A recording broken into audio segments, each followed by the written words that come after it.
Perkenalkan, nama saya Sinantika Sinaga dari kelas IF 23C dan di sini saya akan menjelaskan mengenai penerapan metode pada program Quiwi. Penjelasan mengenai penerapan pada suatu program Quiwi. Penerapan Quiwi atau disebut antrian. Penerapan metode Quiwi pada suatu program sangat berguna dalam berbagai konteks, di mana urutan masuk dan keluar dari elemen-elemen penting. Berikut adalah penjelasan mengenai penerapan metode Quiwi. Penerapan Quiwi. Penerapan Quiwi, saya menggunakan contoh penjualan tiket. Program ini meniru skenario penjualan tiket di mana orang-orang masuk ke dalam antrean untuk dilayani berdasarkan urutan kedatangan mereka. Yang pertama, inisialisasi program. Program dimulai dengan inisialisasi antrean menggunakan STD DQueue. DQueue atau disebut Double Ended Queue dipilih karena mendukung operasi penambahan dan penghapusan elemen di kedua ujung dengan efisien. Yang kedua, menampilkan header program, yaitu bagian ini menampilkan informasi mengenai program. Yang ketiga, menambahkan elemen ke antrian. Orang-orang ditambahkan ke antrian menggunakan pushback. Ini meniru orang-orang yang bergabung dalam antrian untuk membeli tiket. Lanjut, menampilkan antrian sebelum perubahan. Bagian ini mencetak kondisi antrian sebelum ada perubahan. Lanjut, mengubah posisi elemen di antrian, yaitu dalam skenario ini, Bagus dipindahkan ke posisi kedua dalam antrian.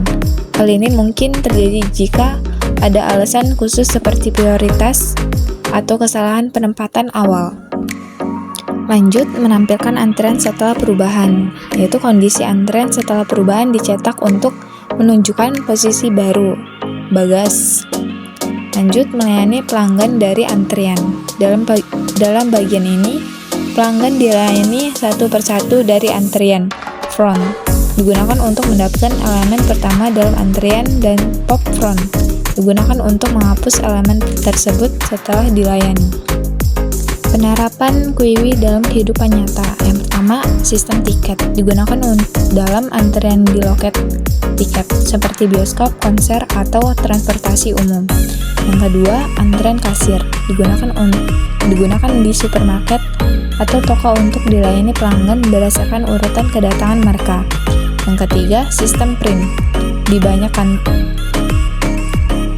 untuk kantor. Dokumen yang akan dicetak diatur dalam antrian sehingga dokumen pertama yang dikirim ke printer akan dicetak terlebih dahulu. Lanjut, yang keempat, penjadwalan CPU. Sistem operasi menggunakan antrian untuk mengatur proses mana yang akan dieksekusi oleh CPU berikutnya. Lanjut, yang terakhir, yang kelima, buffer data. Antrian digunakan dalam jaringan untuk mengatur paket data yang akan dikirim atau diterima. Yang terakhir, penerapan metode Quiwi ini sangat berguna untuk memastikan bahwa setiap elemen diproses dalam urutan yang tepat, menghindari kekacauan, dan memastikan efisiensi dalam berbagai situasi.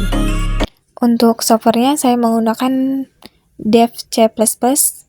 Sekian dari presentasi saya ucapkan terima kasih.